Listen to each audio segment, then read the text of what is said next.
Genesis, chapter 1. In the beginning, God created the heavens and the earth. The earth was without form and void, and darkness was over the face of the deep. And the Spirit of God was hovering over the face of the waters. And God said, "Let there be light." And there was light. And God saw that the light was good. And God separated the light from the darkness. God called the light day, and the darkness he called night. And there was evening and there was morning, the first day. And God said, "Let there be an expanse in the midst of the waters, and let it separate the waters from the waters." And God made the expanse, and separated the waters that were under the expanse from the waters that were above the expanse. And it was so. And God called the expanse heaven. And there was evening and there was morning, the second day. And God said, "Let the waters under the heavens be gathered together into one place, and let the dry land appear." And it was so. God called the dry land earth, and the waters that were gathered together he called seas. And God saw that it was good. And God said, "Let the earth sprout vegetation, plants yielding seed, and fruit trees bearing fruit, in which is their seed, each according to its kind, on the earth." And it was so. The earth brought forth vegetation, plants yielding seed according to their own kinds, and trees bearing fruit in which is their seed, each according to its kind. And God saw that it was good. And there was evening and there was morning, the third day. And God said, "Let there be lights in the expanse of the heavens to separate the day from the night, and let them be for signs and for seasons and for days and years, and let them be lights in the expanse of the heavens to give light upon the earth." And it was so. And God made the two great lights, the greater light to rule the day, and the lesser light to rule the night, and the stars. And God set them in the expanse of the heavens to give light on the earth, to rule over the day and over the night, and to separate the light from the darkness. And God saw that it was good. And there was evening and there was morning, the fourth day. And God said, "Let the waters swarm with swarms of living creatures, and let birds fly above the earth across the expanse of the heavens." So God created the great sea creatures and every living creature that moves, with which the waters swarm, according to their kinds, and every winged bird according to its kind. And God saw that it was good. And God blessed them, saying, "Be fruitful and multiply, and fill the waters." Oh, where did it be? Oh, I just lost my place. Be fruitful and multiply, and fill the waters in the seas, and let birds multiply on the earth. And there was evening and there was morning, the fifth day. And God said, "Let the earth bring forth living creatures according to their kinds, livestock and creeping things, and beasts of the earth according to their kinds." And it was so.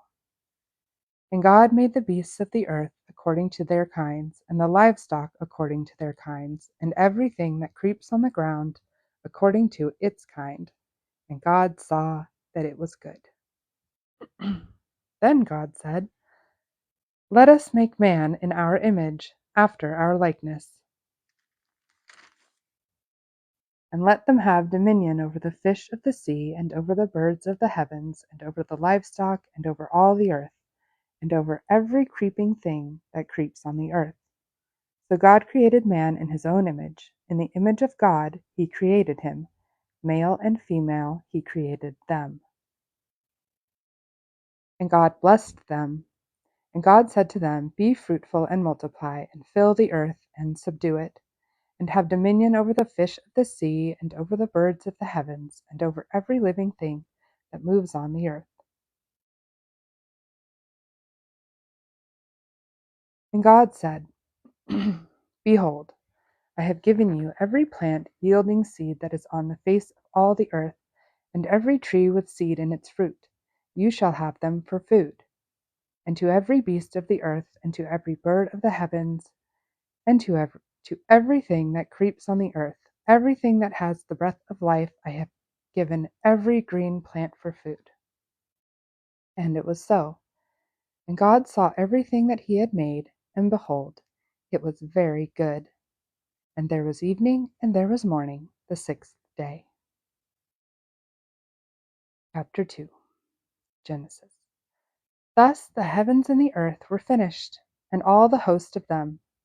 And on the seventh day God finished his work that he had done, and he rested on the seventh day from all his work that he had done. So God blessed the seventh day and made it holy, because on it God rested from all his work that he had done in creation. These are the generations of the heavens and the earth when they were created. In the day that the Lord God made the earth and the heavens, when no bush of the field was yet in the land, and no small plant of the field had yet sprung up, for the Lord God had not caused it to rain on the land, and there was no man to work the ground. And a mist was going up from the land, and was watering the whole face of the ground. Then the Lord God formed the man of dust from the ground, and breathed into his nostrils the breath of life, and the man became a living creature. And the Lord God planted a garden in Eden in the east, and there he put the man whom he had formed.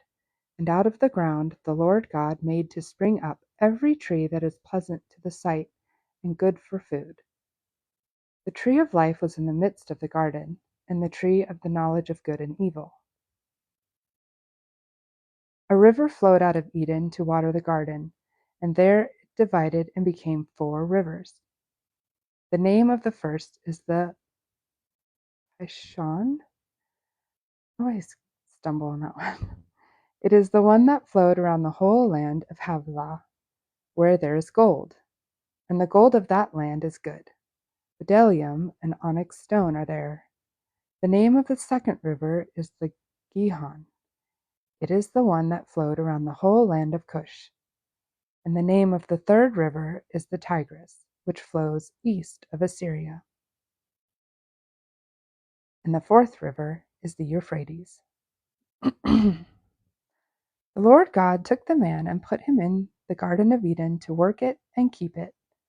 And the Lord God commanded the man, saying, You may surely eat of every tree of the garden, but of the tree of the knowledge of good and evil you shall not eat, for in the day that you eat of it you shall surely die. Then the Lord God said, It is not good that the man should be alone. I will make him a helper fit for him. Now out of the ground the Lord God had formed every beast of the field and every bird of the heavens, and brought them to the man to see what he would call them. And whatever the man called every living creature, that was its name. The man gave names to all the livestock, and to the birds of the heavens, and to every beast of the field. But for Adam there was not found a helper fit for him. So the Lord God caused a deep sleep to fall upon the man, and while he slept, took one of his ribs and closed up its place with flesh. And the rib that the Lord God had taken from the man he made into a woman, and brought her to the man. Then the man said, This at last is bone of my bones and flesh of my flesh. She shall be called woman, because she was taken out of man. Therefore a man shall leave his father and his mother, and hold fast to his wife, and they shall become one flesh. And the man and his wife were both naked, and were not ashamed. Chapter 3. Now the serpent was more crafty than any other beast of the field that the Lord God had made. He said to the woman, Did God actually say, You shall not eat of any tree in the garden? And the woman said to the serpent, We may eat of the fruit of the trees in the garden, but God said, You shall not eat of the fruit of the tree that is in the midst of the garden, neither shall you touch it, lest you die." But the serpent said to the woman, "You will not surely die, for God knows that when you eat of it, your eyes will be opened, and you will be like God, knowing good and evil." So when the woman saw that the tree was good for food, and that it was a delight to the eyes, and that the tree was to be desired to make one wise, she took of its fruit and ate. And she also gave some to her husband, who was with her, and he ate. Then the eyes of both were opened, and they knew that they were naked. And they sewed fig leaves together and made themselves loincloths. And they heard the sound of the Lord God walking in the garden in the cool of the day. And the man and his wife hid themselves from the presence of the Lord God among the trees of the garden. But the Lord God called to the man and said to him, "Where are you?" And he said, "I heard the sound of you in the garden, and I was afraid, because I was naked, and I hid myself." He said, "Who told you that you were naked?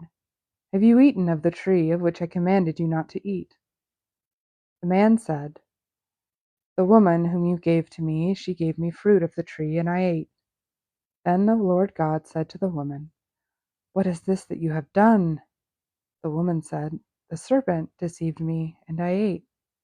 The Lord God said to the serpent, "Because you have done this, cursed are you among all livestock, and above all beasts of the field. On your belly you shall go, and dust you shall eat all the days of your life. I will put enmity between you and the woman, and between your offspring and her offspring.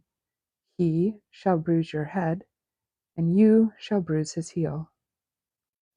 To the woman he said, "I will surely multiply your pain in childbirth. In pain you shall bring forth children. Your desire shall be contrary to your husband, but he shall rule over you." And to Adam he said, "Because you have listened to the voice of your wife, and have eaten of the tree of which I commanded you, you shall not eat of it. Cursed is the ground because of you. In pain you shall eat of it all the days of your life.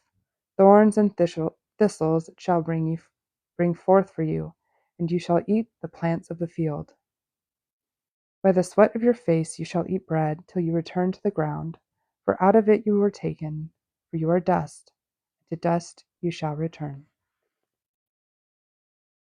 The man called his wife's name Eve, because she was the mother of all living.